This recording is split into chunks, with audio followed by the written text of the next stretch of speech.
Greetings, everyone. Tim Anderson here, aka Brenfell, and welcome to the latest episode of Monday Musings.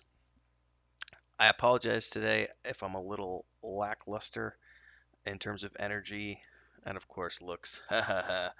um, I have been under the weather the last couple of days. I don't think it's anything serious. I just had post-nasal drip starting on Friday and sore throat yesterday. Today's Sunday. I'm pre-recording this as usual. And I've got it's just a scratchy throat at this point. It's not really sore. It's a little bit scratchy, but I don't have a ton of energy. I thought I would go for a run this morning on the 31st of October. It didn't happen. I made it like 2 kilometers in and said, I'm going home.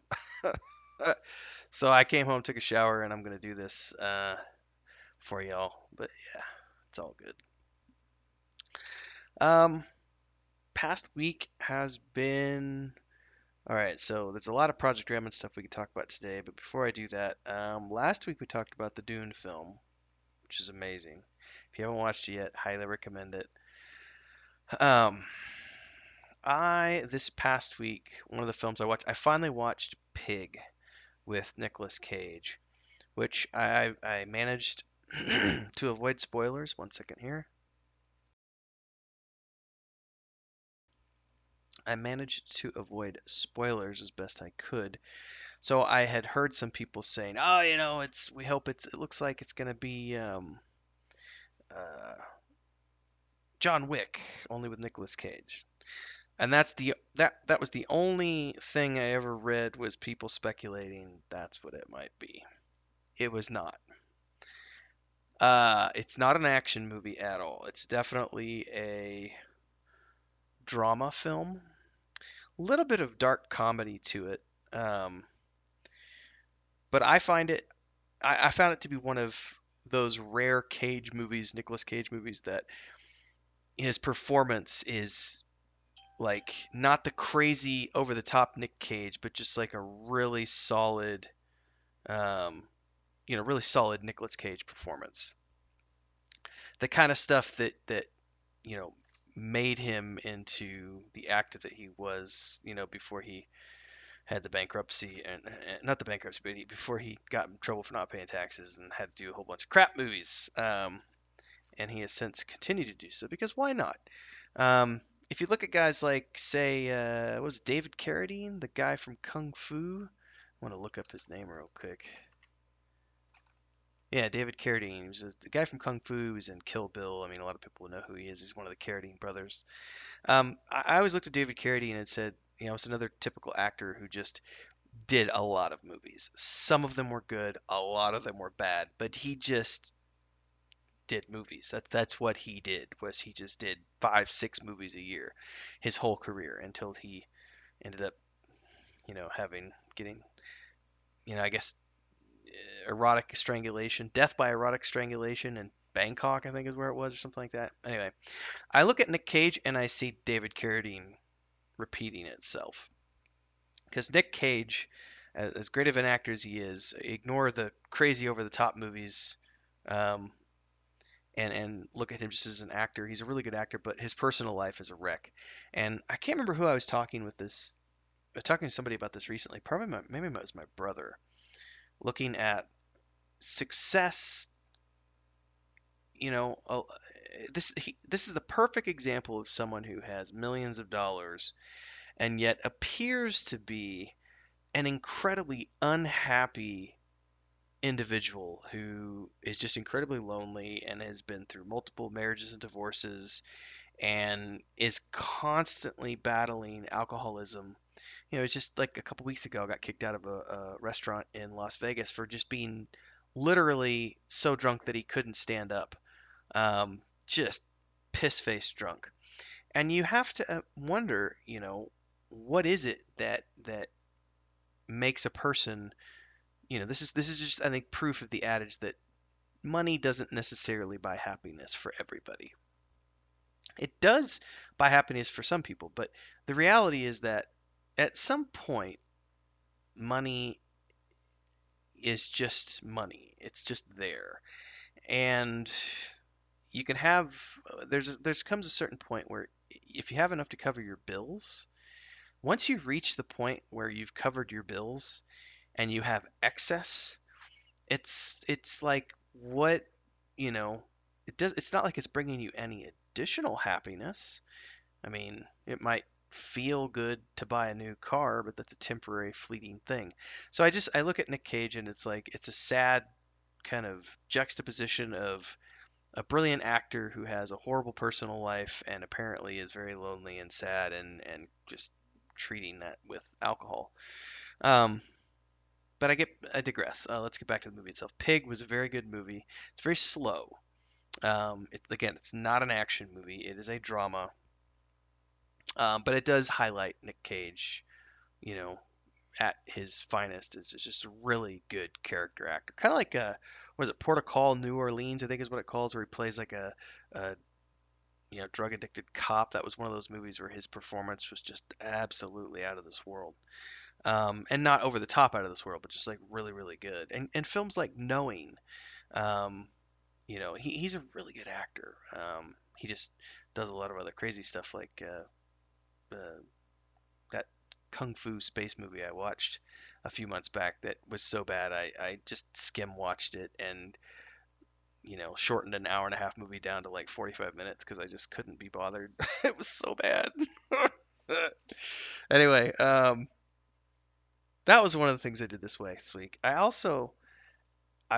trying really hard, and I joked about this in Discord.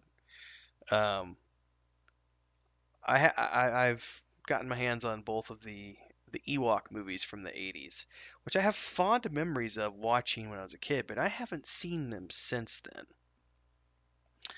And sometimes nostalgia needs to be left in the past. Let's just put it that way.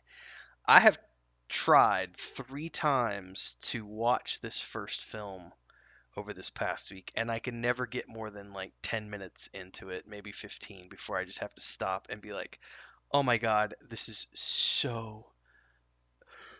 One second here. It's so fucking bad that I can't make it like 10 minutes in before I just have to stop and say, you know what, that's enough for today. I'll come back in a couple days. So I still haven't made it through the first movie. Um, it's weird because I do have these recollections of loving these films when I saw them because they came out on TV when I was 4 or 5 years old, and I have this in the back of my mind, this memory of seeing them once or twice when I was in my single digits and loving them. And as an adult, I am not loving them. At least not the first one. I've tried, like I said, it's painful. Um, and then what's even worse is eh, there's a part of me that I went and looked up like some of the actors and like the actor who played the main character kid Mace. It's like that's like the best thing he's ever done as an actor, and he's now a 50-year-old individual, and he has basically tried to leverage that celebrity status throughout the entirety of his career. And this probably sounds like I'm making fun of someone, and I'm not, but I kind of there's a part of me that's like, at some point recognize. I think you have to recognize at some point as a, in your own life, if something's not working for you, just move on and do something else as opposed to trying to cling to that one thing. But the reality is like you might be super passionate about that one thing, and so you don't care how successful you are at it. You just pursue it your whole life. But he hasn't had an acting career for a couple decades now, but he's still like you go to his website and he's still trying to leverage that status of being Mace from the two Ewok movies, as a 50-year-old adult. And it's like, it's not that you weren't an untalented actor, it's just the script was really bad. I think if you really pursued it, you could probably still have a good career as a performing actor, as a working actor. Not every actor out there, this is a great discussion. Um, Not every actor out there is going to be a famous person, but there are many, many working actors who make a good wage. They go out there and they make $500 a day, and they're character actors and they might have a contract with a production company, and so they show up in all of the different films that that production company has, and they're on lot, they're on set every single day as a background actor doing various different parts here and there, and they make a good living. There's a lot of actors, especially if you watch like science fiction stuff from like the Sci-Fi Channel or Netflix. Vancouver is a bustling hub of productions, and you'll see a lot of Hollywood movies being filmed up in Vancouver, as well as a lot of TV shows. And there are a ton of character actors who show up in all sorts of stuff. It's like you'll be watching, it's like there he was in the X Files, and then he was in Stargate SG-1, and then he was in Stargate Atlantis, and then he was in this other show and these other three shows, and then there's one guy I don't know his name, but I'll catch him every once in a while. He does a lot of shows, and then like he was in one of the Mission Impossible. He's literally the guard. I don't remember which movie it's from, but I remember the scene. It's when they go to Russia, and Tom Cruise is there with I'm blanking on his name right now. Anyway, and they're going into the hallway, and there's a guard at the end of the hallway, and they've got this like this screen, this green screen that's projecting the hallway so that when the security guard looks down the hallway, he just sees the hallway reflected back at him. And meanwhile, behind the screen, the two actors are doing their things. That guy sitting behind the desk, I don't know his name, but I have seen him in so many science fiction productions and fantasy productions, just tons of productions that are based out of Vancouver. And if you go out there and look, I mean, this is just one of those guys who's a working actor. Um, and those kind of guys are never going to be famous, but they're making, you know, let's say they're making $80,000 a year for their family, and they have a steady career. There's nothing wrong with that. And people look at that sometimes and like to say, oh, it's so sad that you never had the great success and you never got big. But not everybody needs to get big, and not everybody wants to get big. Some people are happy just being able to pursue what they love. Um, Food for thought. Um, I can actually spin that around to my own career, actually. Um, as a writer, I have never been a super famous writer, but I have been making a living as a writer since 2008. Um, and I can also throw photographer, videographer, marketing manager, public speaker, consultant. I can throw a bunch of stuff in there, but at the core of it, I started my career switch from construction was in 2008 when I wrote that first Saga of Leucemia story of the Battalions of Lushiva and sold it. That was my first transition. And then I spent, what, 2008, 9, 10, 11, 12, 13. Those were the years that I spent heavily dedicated. I was a writer. That's what I did, was purely writing. And then I started getting into marketing and stuff around 2012, 2013 because I was marketing all of my own ebooks because I started selling ebooks. Actually, that would have been the end of 2011 because 2012 was the first year I started selling ebooks, and so that was the year I really got into marketing. And I learned SEO and started a YouTube channel and did all sorts of stuff. And that first year, I sold like $50,000 worth of digital books, all related to travel. And I had a travel guide for Cancun, a travel guide for Bogota, Colombia, a travel guide for Sofia, Bulgaria, the three places I had lived. And on top of that, I had the expat guidebook, which had its own YouTube channel, its own website, and everything else. Um, and I made a good living at that for a couple of years and built marginal boundaries up. And then I got into public speaking, and that got me deeper into marketing, and then that got me deeper into doing consultations and stuff. And um, then rolling into 2014, starting to pursue my long term, my long time dream of working on a game, working in game development. And that's the thing is like, no, I'm not a name. I'm not a huge name out there. I'm not a famous person, but I've made a living at doing all of these things now, for what, 13 years now, going on 14 years, something like that. I can't do math. Um, and I always look at that and say, some people say, oh, you're lucky. It's like, it has nothing to do with luck. It's just a matter of doing it. If you want something bad enough, you'll go out and you'll find a way to make it work. Um, yeah. God, I was just thinking about. I've got some friends who pursue writing as a hobby. Um, I'm thinking of one guy in particular who lives in the Bay Area in California. He's an older gentleman, and he's had his writing career has gone up and down for 40 years. He was a lot bigger in the print era, back when back before the internet and that kind of stuff. And since the advent of the internet and the move to digital, his career has definitely slumped. And as a result, he took a job um, doing like tours of the ocean and the Bay Area and stuff, like charter tours for fishing and whales and stuff like that. And a lot of people will look at that guy and say, "Oh, he's a failure as a writer." And I'm like, "No, he's not. He had a 30-year career that went very well, and then he just didn't transition that well into the digital era. And so he took another job to help support the bills and kept on pursuing his passion as a writer in his part time. That's a I don't think there's anything wrong with that. Another example, because he's kind of off the scene now, but I watched or at least I watched part of an interview recently with him. It was a couple months back. There's a guy I think he lives in Germany now. He used to be producer on EverQuest. He has a YouTube channel and he goes around interviewing people about EverQuest and developers and stuff. And Tony was on there, and I worked alongside Tony at the very beginning of Pantheon, um, because um,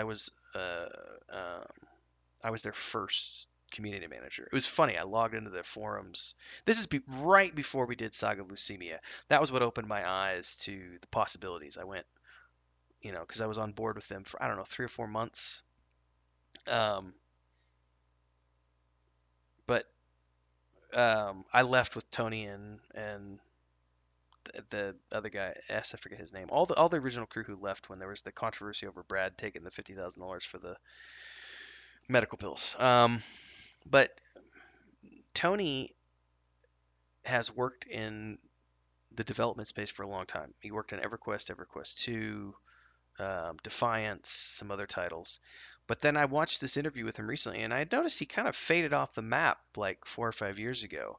And apparently, he just got to the point where he wasn't getting work in game development anymore, and he spent an amount of time trying to get a job, and he couldn't find any more work in the development space because the MMORPGs were going into a slump period there for a while, and he just went and found other work. And he talked about it on the in the YouTube video, and he's I don't think he's obviously not thrilled by it, but he's also still pursuing things in his part time, as I understand it, and that's okay. There's a lot of actors who have talked about being working actors and then having 6 months between gigs, and they got to go do something else, wait tables or something else in between pursuing that passion. Do whatever makes you happy in life. I think that's the most important thing. You don't have to be famous at it. You don't have to, money at the end of the day is not going to give you satisfaction if you hate what you're doing. So, anyway, I'm rambling on about existential stuff. I feel a nap coming on. Talked about movies. I'm not watching any shows right now. I'm waiting for Chris to get back. That's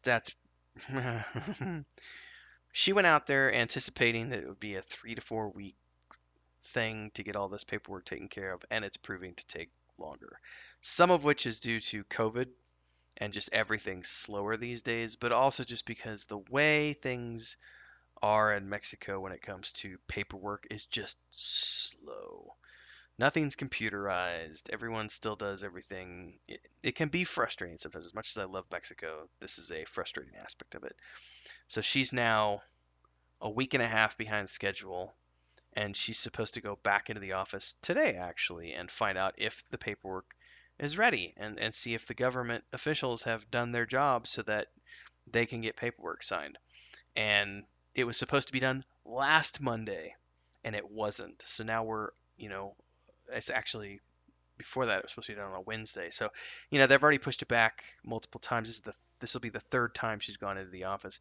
And the worst part is like they won't answer phone calls. So she can call and see, is the paperwork ready? And no one answers. So she has to physically, and yeah, it's not a big deal. It's a 30-minute drive into town, but she has to go into town with her sister and knock on the door and go into the office and deal with people and potentially get sick and all this other stuff. It's just very frustrating. So she's not coming back as anticipated. So um, she's still there, back with her family. So I've been going on something like, I don't remember when she left. It's been a while now. I'm getting kind of bored being by myself in the house. But because I have that abundance of free time, um, I started playing. I played through the Sith Juggernaut and Star Wars: Old Republic and burned through that.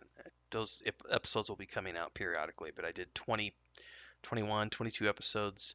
It was like 25 hours of gameplay, but I split it up into all the missions. Those will be coming out on YouTube. And I just started. I just redid. I'm so sorry, my throat. I just started a second playthrough of Cyberpunk 2077 because since they're not going to be doing any more patches this year and they've pushed everything back to 2022, and including the PS5 update and all the DLC, I was like, screw it. I'm not waiting all that time. I'm going to do a second playthrough, and then I'll just maybe play it a couple years down the road on the PS5 when they've added all the DLC and stuff, and see what it's like then.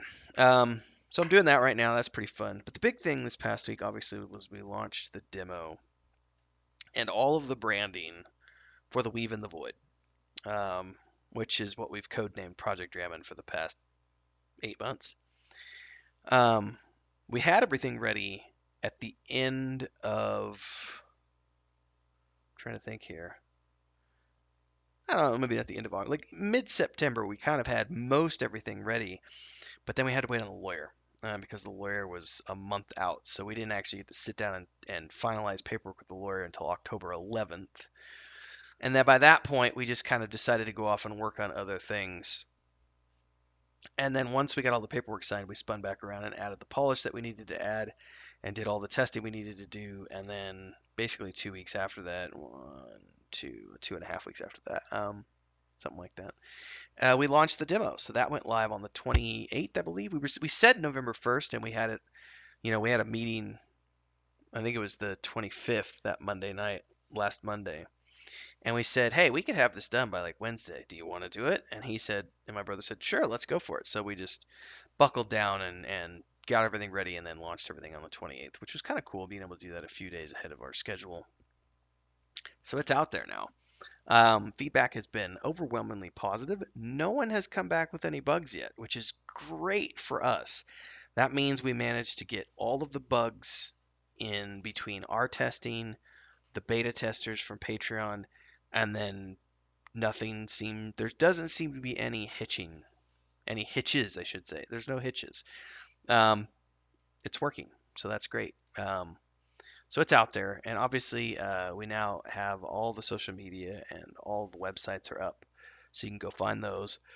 And of course, excuse me, we rebranded the Patreon to patreon.com/wandering hermits, which represents Wandering Hermits LLC, the company my brother, my wife, and I have founded. And then, of course, we have the Discord got rebranded. And we've already got people out there making videos. Nathan Napalm did a great video the other day about the demo, and signed up to the Patreon. Shout out to Nathan. Thanks so much for your support, man, along with everybody else who's been supporting us as patrons over the last 6-8 months or so.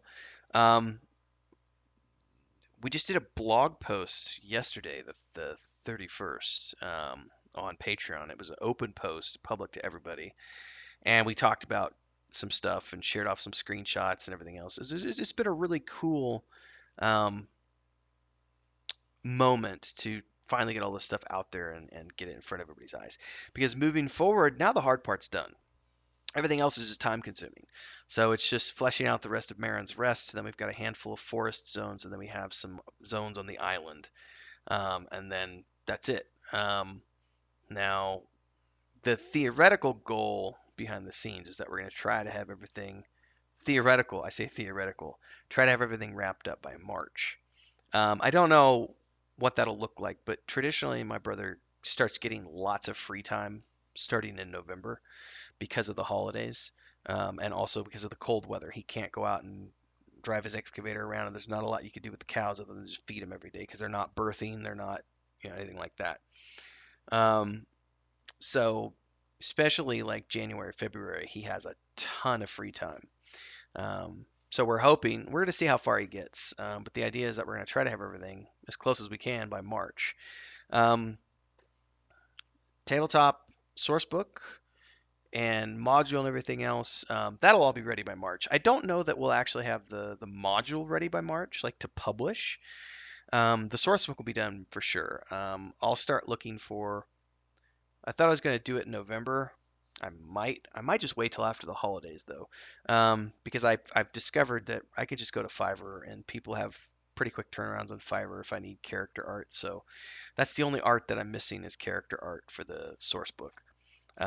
But there is a lot more content that needs to be added to that, all the spells and everything else. And I want to get all that's more important to have ready for sale by March than the module. But the modules, I haven't worked on it in a few weeks because I've been so busy getting everything ready for the demo and getting that out the door, the Adventure Gaming for Dummies manual, all the websites launched, all the social media, all that stuff, the game trailer, like that kind of stuff took priority for the past few weeks, and also getting chapters 7, and 8 out. Chapter 9 is coming up this week, and then tomorrow the plan is, well, I'm recording this on Sunday, so Monday after this episode, the plan is I will be working on the module again for the first time in a few weeks and going into chapter 4. And there's only 6 parts in the module, so remember the first module only covers the escape from Parthana, so it's 6 parts, and then I have to flesh out um, the monster encounter section, the treasure section, and the city itself. I have to flesh out, which we didn't do during the playtest. We did not explore Parthana as a city so much because we were doing playtesting of some other stuff. So I'm fleshing out the city quite a bit more with some more POIs and some side quests and stuff. So there's still quite a bit of work to be done on the module. So anyway, that's all maybe going to be ready by March. But the source book at least, because the idea is that once we wrap up with the Lost Mine of Phandelver, we'll be rolling into the um, streaming the Weave and Void campaign, which I haven't come up with a campaign name yet. Um, we'll figure that out. The name of the module is Escape from Parthana, but that's just part of the overall campaign, which follows along with the events of Book One. So, all right, I'm close to 30 minutes in, and I'm feeling tired, so I'm gonna wrap this up and go take a nap, and hopefully get feeling better. Thanks everybody for following along. Thanks for all the new subscribers. If you're not already subscribed and this is your first time watching, don't forget to subscribe to the channel, hit the bell icon, get updates for all the other stuff I'm doing here on this channel. Thanks so much. Don't forget, join our Discord in the links below. And if you are so inclined, you really should go download the free demo for The Weave in the Void, An Adventurer's Tale, which is our point and click game set in the universe of The Weave in the Void. And we will see you in Discord and beyond. And hopefully you will subscribe over at Patreon as well. Stay safe, everybody.